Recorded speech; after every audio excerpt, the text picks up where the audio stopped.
Welcome to Succession Stories. I'm your host, Laurie Barkman, founder of SmallDotBig. As an exit value planning and M&A advisor, I call myself a business transition Sherpa. My mission is guiding entrepreneurs on ways to build value in your business and then benefit by letting it go.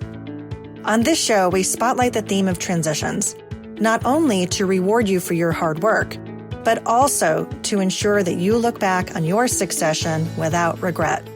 Catch all the episodes and subscribe wherever you listen to podcasts. And be sure to visit successionstories.com to sign up for our newsletter. Here's to your success. As a lifelong entrepreneur, Steve Peplin has started and operated numerous companies, all in the specialty building trades or building products industries. Over the past 35 years, his manufacturing company, Talan Products, has grown to become a $50 million business with an impressive 18% growth rate. Steve credits their success to the company truly embracing their core values and to differentiation, pursuing innovations in high-growth market segments. I loved our conversation about what gets measured gets improved and was really impressed by his understanding of what drives enterprise value, a common theme on this show. We also discussed succession planning. Perhaps you'll relate to his contemplation of what's next.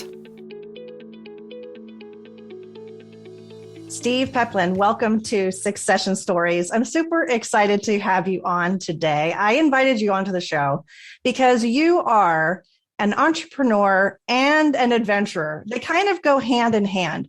Your bio is fascinating. Your bio includes logger, roughneck, cowboy, vertical construction worker, sailor. I know there's other things there too. You've got unicycler, hot air balloonist. I think you see life as an adventure, and I'm guessing you also see business that way. So I'm interested in speaking with you. Welcome. Thank you, Laurie. This is exciting. We've been called by one of the local industrial organizations, their poster child for business unusual. And I think they meant it as a left-handed compliment that we were very progressive and innovative, So tell us about your entrepreneurial journey. What's your origin story, as they say? I've never had a job. Almost. I've been a rep, an independent rep, which is, independent. But, I have technically had a job when I was in high school. When I was young, I had jobs. But ever since a grown-up, I never had. I worked in college. I worked in a restaurant, while I was going to college, but not much work. College kind of got overwhelming after a while. Yeah, so I've always been an entrepreneur. As a young person, I shoveled driveways, mowed lawns, painted houses. Then at the end of my second year of college, I came back and I started a company as for the summer between my sophomore and junior year of college. Well, the company did real well. I never went back and finished school, which is a common entrepreneurial trait, I find a lot of my friends who run their own successful companies they just never finished school. They got kind of impatient, I kind of did a mental assessment. And I said, wait a second, I'm going to school to learn how to make money. That was my goal, was to make money. And I was making a lot of money. I like to say I didn't start a company to get rich. I started a company to get filthy rich. Now, your father was an entrepreneur, correct? He had a manufacturing business? He wasn't an entrepreneur, though. My father worked for his father. He was an employee. Entrepreneur, I think, means you've created something from nothing. You started a startup is kind of the definition of an entrepreneur. My dad was a successful businessman and a super nice guy and very generous and all, great guy. And I learned a lot from him. But I was not. My grandpa, on the other hand, was an entrepreneur. My grandpa Tell me about him. Yeah. In eighth grade education, he started a company in the 40s and became very successful. He had patents. He was a really interesting guy. He had partnered with Pat Parker from Parker Hannifin. Cleveland was a super dynamic manufacturing spot. It is now still, but it really was back at that 100 years ago. It was a world center for manufacturing.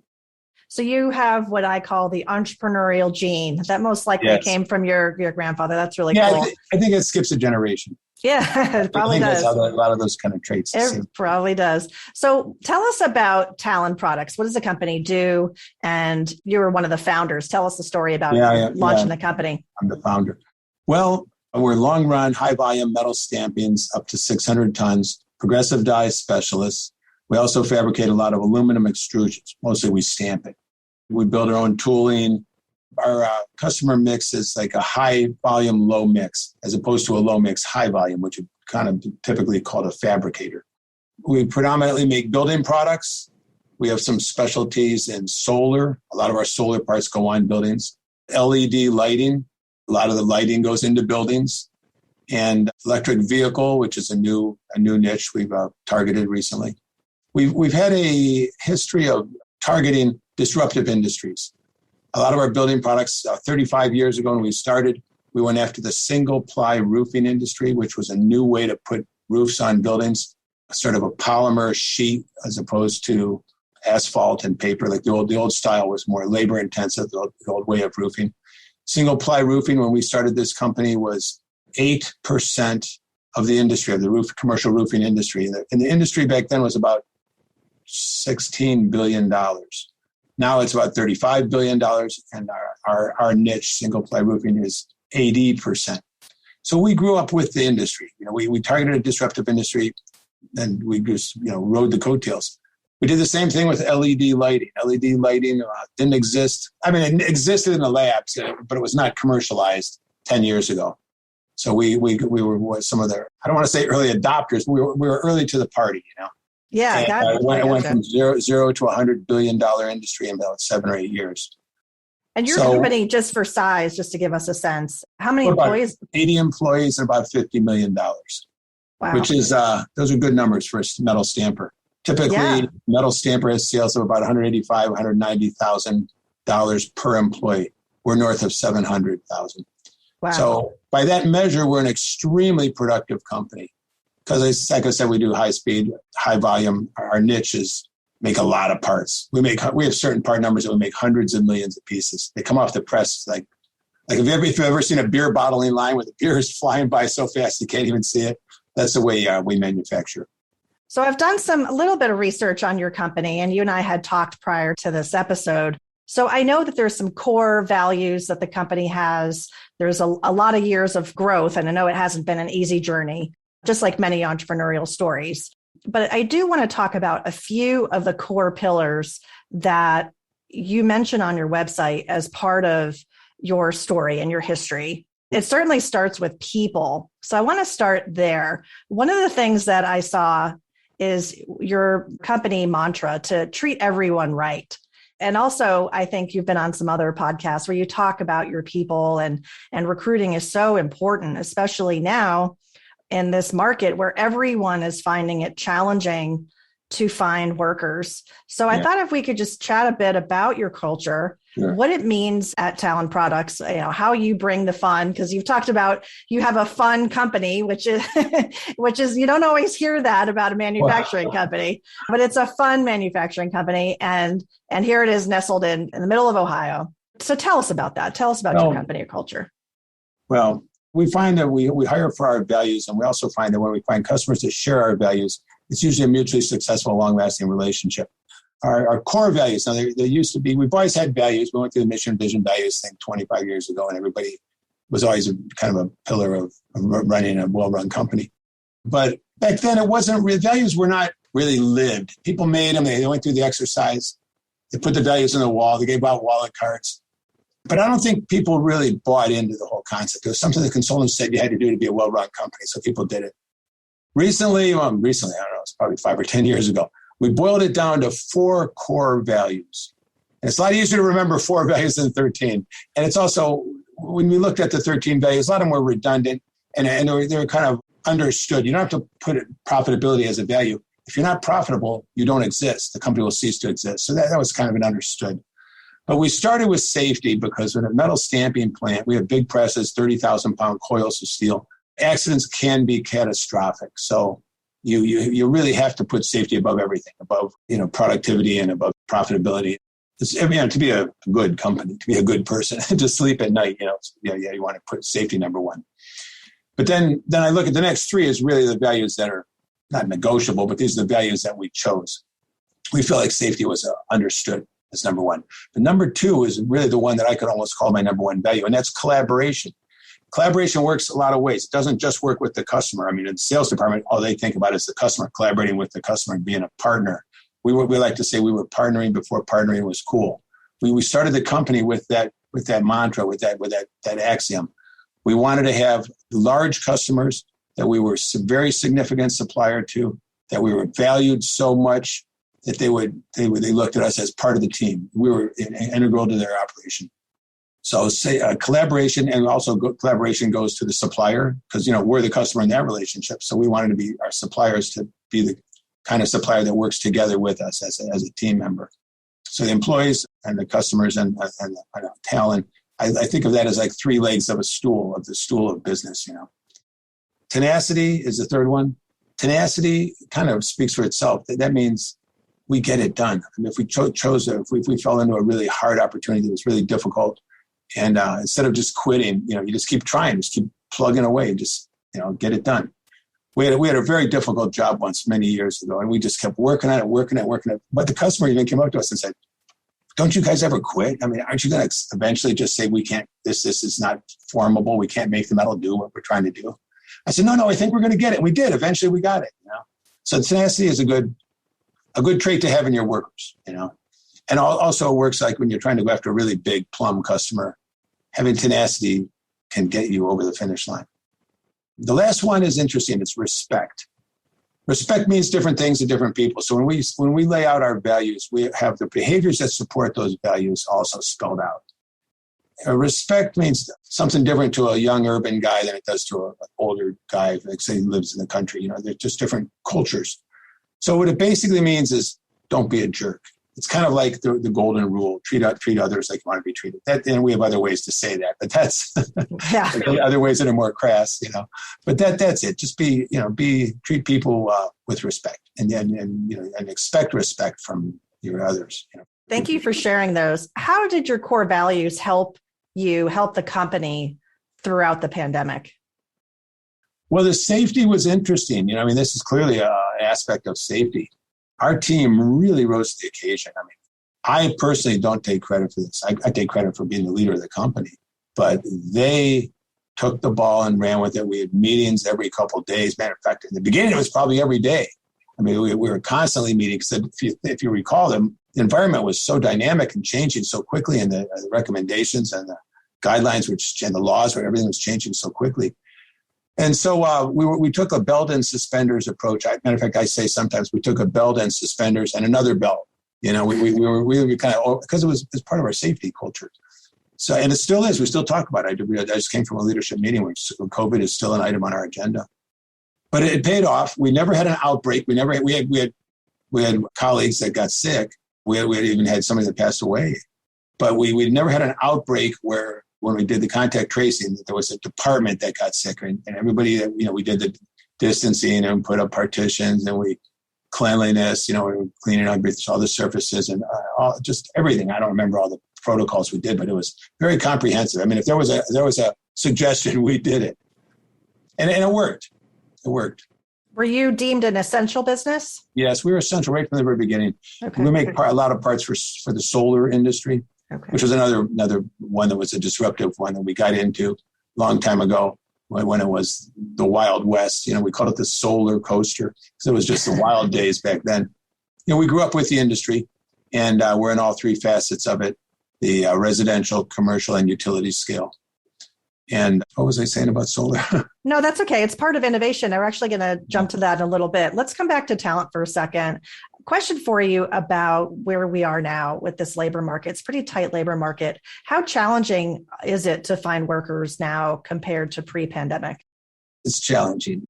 I like to say, I don't say we're a fun company. I like to say we're a cool company, because fun has a different connotation. I wish we were more fun. It is fun. It's fun to succeed, and nothing succeeds like success. So everybody wants to be with a winner. So we do a pretty good job of recruiting. Matter of fact, I'm the CEO, so I'm not real active in the the granular running of the company. I'm kind of the visionary and the overseer and the chief strategist and that kind of stuff. But recently I got on a task force for recruiting and retention, because these are so important, and especially now with the current labor climate.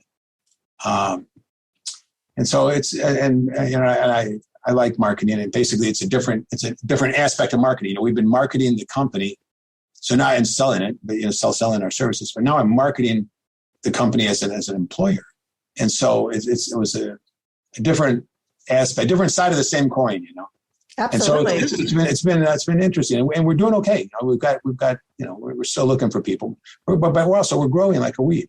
So if we're growing quickly, we're always looking for people, and we get a lot of press. We win a lot of awards. We always are being profiled and whatnot. So that helps draw attention to us also. I mean, it's not just because I suffer from a poor self-image. I don't. But that does all help, because it does help raise the profile of the company. But I'm curious about this committee. Have you come up with any specific strategies that you're trying out that are new? We're leaning into social media more. Mm-hmm. I mean, that's everything. That's where everything comes from now. I mean, there's no print media anymore. Yeah. And then we're trying to do some unique things. Like we're talking about barbershops, in certain urban culture, barbershop is a nexus where everybody goes and they chat all day. It's a nice place to get the word out that, hey, by the way, we're looking for people, and we're a good place to work. We offer a lot of career opportunity. We offer a lot of growth opportunity. The guy who runs our factory started as an entry-level guy 20 years ago. He's like one of the top guys in the company now. We talk, we do outreach. We do community outreach to like Hispanic centers and whatnot. We have a re-entry program working with ex-cons. They have other names for them. I can't recall it right now, but working with nonviolent offenders, and we have had some really good success with that. Yeah, we try everything, and we're one of the things we're doing is trying to invent and come up with new other non-traditional methods of getting our name out there and getting just telling our story. Yeah, it's important to try different things, just like in marketing, you got to test and learn. Yeah, we said is if we don't try different things, if we do the same thing we've always done, we're going to get the same result we've always gotten. Absolutely. Absolutely. So let's jump back to innovation. You talked about that as a core pillar and the industries that you target. You target disruptive industries, which is a really interesting strategy. I had another guest on the show. Her name is Karen Norheim. She's the president of American Crane. And what they talked about in terms of innovation is they set up a technology group to kind of have an R&D aspect to what they do. And so when you think about innovation, and one of the things on your website I noticed is you said, look beyond yourself to embrace new technologies, which is why I mentioned this other manufacturing company that says, yeah, we're going to do the same thing. How does Talan Products do that? Maybe some examples could you share? 35 years ago, the way that the material was fed into a punch press was like with a couple of different mechanical systems, like air feeds and geared feeds. And there was this new thing called a servo feed, which was really technologically advanced at that time. 35 years ago, they didn't exist. We were one of the earliest adopters. Matter of fact, our servo had a 3-digit serial number on it, meaning they'd made less than 1,000 of them. Yeah. And it was that nowadays they dominate the industry. That's standard. I mean, everything is servo feed. Just kind of like the digital revolution. What a servo does, it digitizes the movement, and so you can use a computer to control mechanical movement in your press. And now there's presses that are servo presses now, not just the accessories to feed the stock. But that was an example of a long time ago. Another example was there was a kind of part we were making, and my partner at the time was a really innovative guy, and he goes, "Look, I figured out a way to make 2 at once. So this is the kind of part that you would typically make 1 at a time." He said, I figured out a way. I think we can make 2 at once. So I just, being naive and not a manufacturer at the time, I said, "That's good. Why don't we make 3?" And he goes, "You know what? Maybe we could. I never thought of it." And it sounds like a stupid, silly way to example, but it's true. And we But it was trickier. Doing 3 was a lot trickier than making 3 at a time was a lot trickier than making 2 at a time. And now it just seems natural, you know. I mean, when we a lot of our processes lend themselves to multiple parts being made at one time. We have a lot of presses that make 4 parts per hit. Every time the press goes up and down, it makes 4 parts. So there's process innovation. There's innovation in the customers that you serve, which means you probably need to do kind of this market scanning, right? And understanding what their needs are, what problems they're trying to solve, which is complex. It's not an easy thing to do. How do you get to know these different industries? Because they're changing so fast. Yeah, well, we keep our eye out for innovative, disruptive industries. Single ply was a good example. It was one that just grew from almost nothing 10 or 20 years ago to like a huge industry now. We looked at the wind power industry, renewable. We do a lot with renewables. I mean, the LED they're super energy efficient. We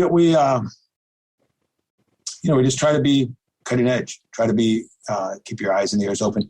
A lot of what we also offer is design for manufacturability assistance. It might be a mundane existing part, but we look at a way to make it faster, cheaper, less costly, make it stronger.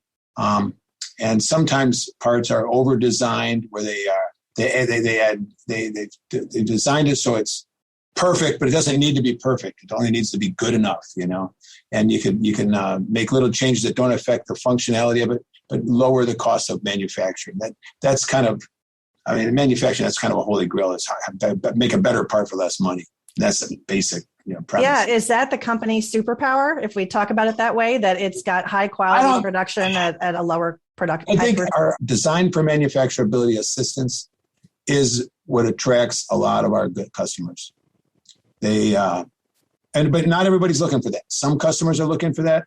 Some are not. Some customers come to us and they say, I want you to make what's between the 4 corners of the blueprint. I mean, we've already optimized it. We know what we want. And you just have to, but there's a lot of younger, smaller startup and even big companies. A lot of times they are very open to suggestions for optimizing. That's I wouldn't say it's part of our secret sauce. It's one of our options. Another thing we like to do is have early supplier involvement. If we get in the beginning of a project, we can. It ends up being more successful for both.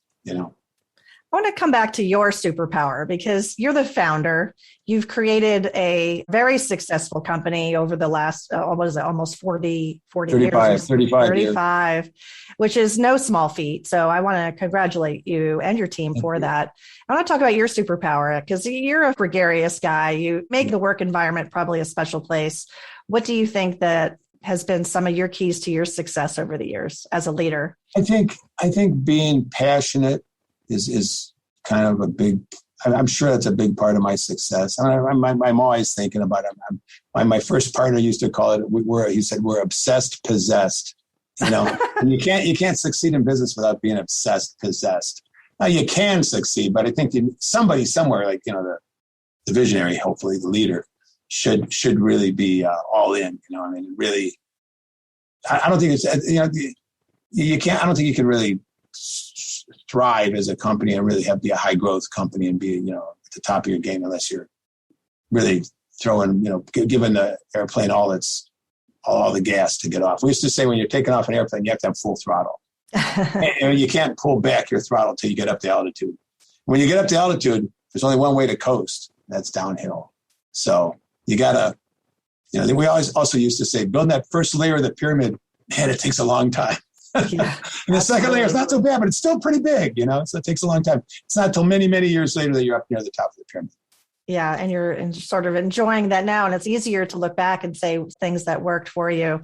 Yeah. One of the things that I'm guessing has worked for you has been your attention to the numbers. Even just as we've been talking in prep for this show, I could tell that you are someone who studies the market. You understand your industry very well. You understand where you compare to your peers. And you measure things, right? As a company, it's important, especially when you're measuring things like safety and quality. So I want to talk to you about that, what we call KPIs or, key performance indicators. Another thing I saw on your website, it says, if it doesn't add value for the company, don't do it. So I want to ask you about this. What measures do you track for the business and that you think have really been part of your success over these years? I mean, there's so many. It's funny. We probably have. I mean, just in the sales and marketing department, we have 25 things we measure every week. So I mean, there's so many metrics. But when manufacturing, there's kind of a mantra that says, "What gets measured gets improved." I mean, it's not just manufacturing; it's in business. But so yeah, I also have a saying about that. I said, we have a lot of data, but discerning knowledge from the data is hard. I mean, tracking all this data is only the first step. You have to understand what it means and convert the data into knowledge. That's where it gets tricky.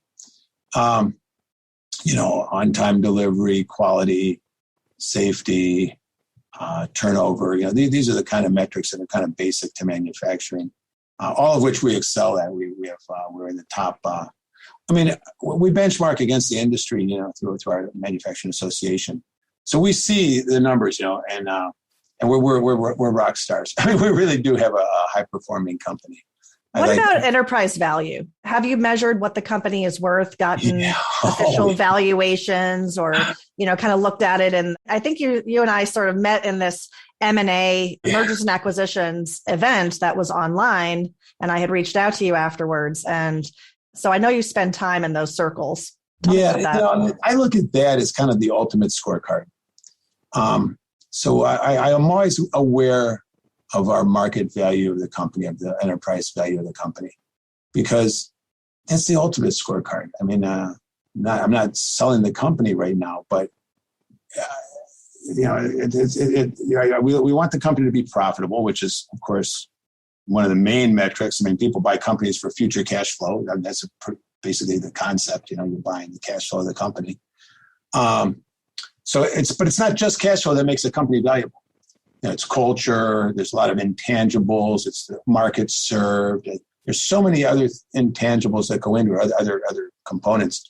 Is the owner necessary? Does the owner have to be there? Is he intrinsic to the success of the company, or does the company run itself and a new owner could come in and step right in and maybe even, and also what's left? What's the next big thing that the new guy can do? There's so many aspects of it. But I think that's kind of like the ultimate KPI is your network, is your enterprise value. Yeah. I mean, for you and there's one other owner, is that correct? Yes. Your business partner. And so, by far, it's probably the largest asset you both have. It is. Yes. It is. And here's a good thing about growing older. When I was young, it was 90% of my net worth, But as I get older, it becomes less because, we're profitable. We make money every year. And I invest that. I diversify my investments. I have a diversified portfolio, right? And so it's funny. My financial advisor, we talk about that, like how much of your net worth is still in Talan. That's important for diversification. Yeah, a lot of business owners, this is sort of where they start, which is the financial planning side and understanding what is it that they need for the future when they retire, what that lifestyle they want to have. Do they want to travel? Do they want to buy another company or start another business? And then that sense of, well, where is the company today? What's it worth? And then is there a gap? And all those factors that you just talked about, which are the things that help determine, well, what is the value? How does it compare against your peers? And ultimately, value is in the eye of the acquirer, right? It's in the eye of the other buyer. It's also an element of multiples. I mean, now there's the market for M&A is so frothy. It's white hot. I mean, there's too much money chasing too few of opportunities. Combined with the demographics of the baby boomers, guys my age. I'm the peak of the baby boom bubble going through. I'm the rabbit going through the snake's belly demographically, Yeah. And I'm getting to an age where you're looking at that stuff. So the multiples of the multiple of EBITDA, which is a way to value companies. The multiples are climbing. I mean, for the funds have so much money that's they have dry powder. They got to use it or lose it. There's a lot of demand. It's more demand than supply of companies now. So when I use EV as as a metric or a KPI, I have to kind of remove that variable because, we don't get credit for companies selling for higher multiples. I mean, that's not something we did. That's what society has provided us. So now's a good time to sell for that reason. Well, also there's a lot of discussion around other alternatives, such as ESOPs for companies that are large enough to try to garner the tax benefit. So It is a very interesting time, as you say. There's a lot of dynamics and there's a lot of activity. So I want to talk about succession for a second. Do you have a succession plan in place? Whether it's, call it the contingency, more of an emergency, that's different. This is more kind of long-term, Yeah, we're working on it. Yeah. It needs work. All entrepreneurs leave their companies someday. That's right. Some horizontally, some vertically. I used to think more like I'll be here till I drop dead at my desk. I probably, as that possibility is arriving now as I get older, I think maybe I will go for a third life, third stage in life. The first stage you're a student, second stage you're a producer, third stage you're whatever you do, That's right. In society. The Hindus have a fourth stage where you're ready to die, and you're preparing for death. But I'm looking at it as 3 stages. We don't have, we're working on our succession plans. It's something I've been working, we have a formal succession plan. I mean, it's a big package. It's professionally produced and it looks really good. We identify all the people in the company by A, B, C, D.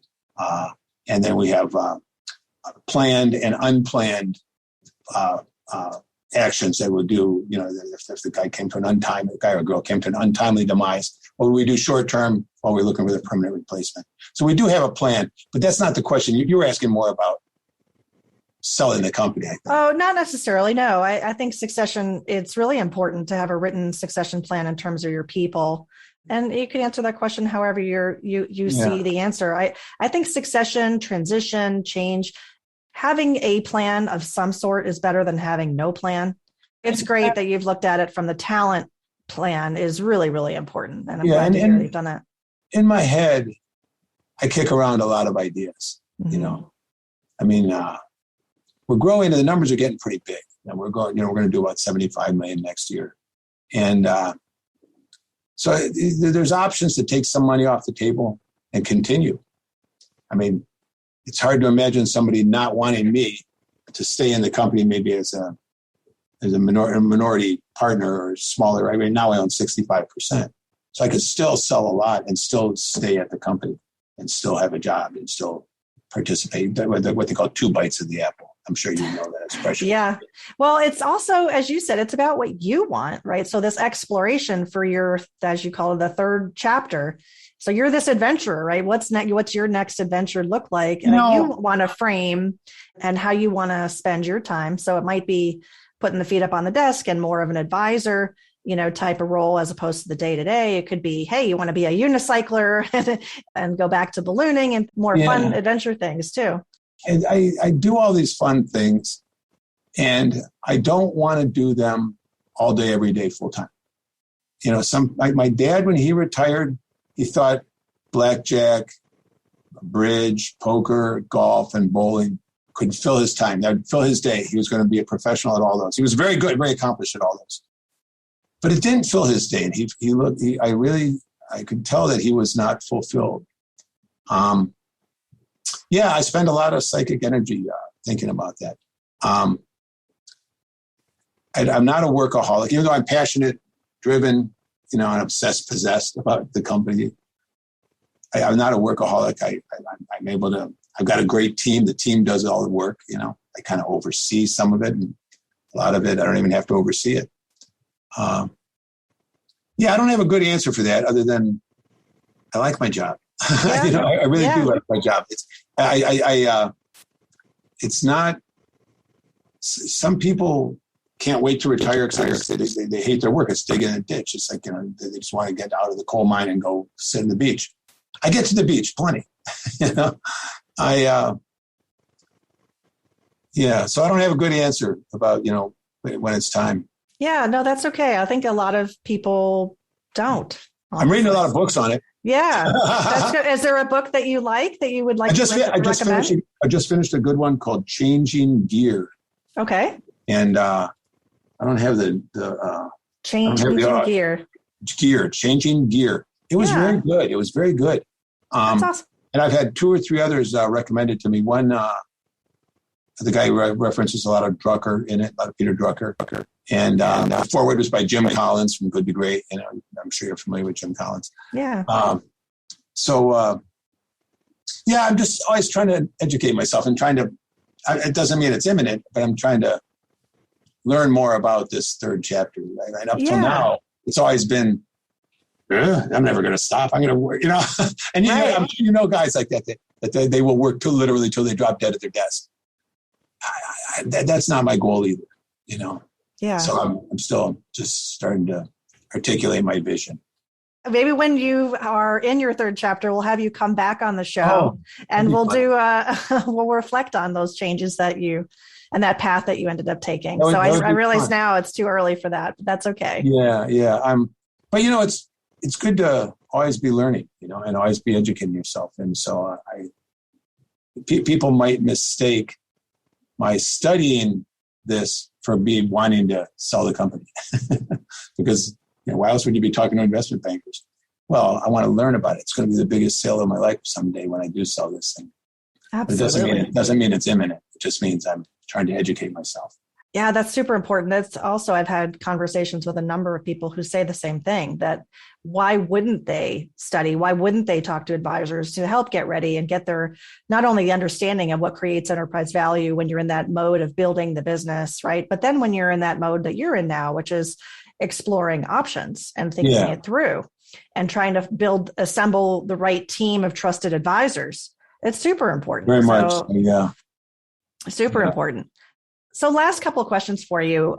I love to ask everyone if they have a favorite quote about entrepreneurship or leadership. And I'm guessing you have something up your sleeve. I have a million of them, but one I like to say is nothing succeeds like success. My mom always said that when we were young. And it didn't matter what you do, be the best at it.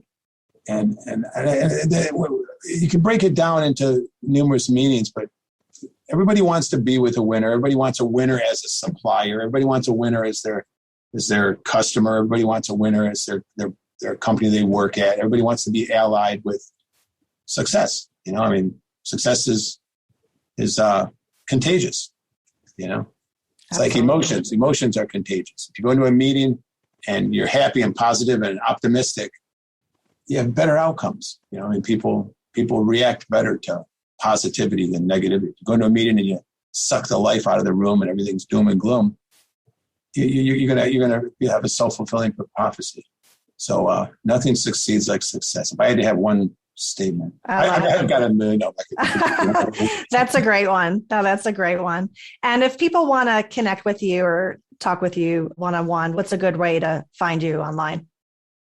sales@talanproducts.com comes to me. It comes to my team. If they want to talk to me personally, I think it's just, Peplin@talanproducts.com. Okay, great. And also maybe on LinkedIn, reaching out? Oh, LinkedIn is a good way. Yeah, that's probably a better way. Yeah. Getting to you directly there. Okay, perfect. Steve, we covered so much today. Thank you so much for being so authentic and talking about where you are in your journey and sharing some of the successes with your business and also thinking about what's next and this next journey for yourself. Thanks, Laurie. It was really fun. I really appreciate the opportunity. My objective is for you to have a lucrative and successful succession. If you want to understand the value of your company today, the potential net proceeds of a transaction, and your financial needs after you leave the business, that's a great place to start. The sooner you understand these numbers, the more time you'll have to close the gap if there is one.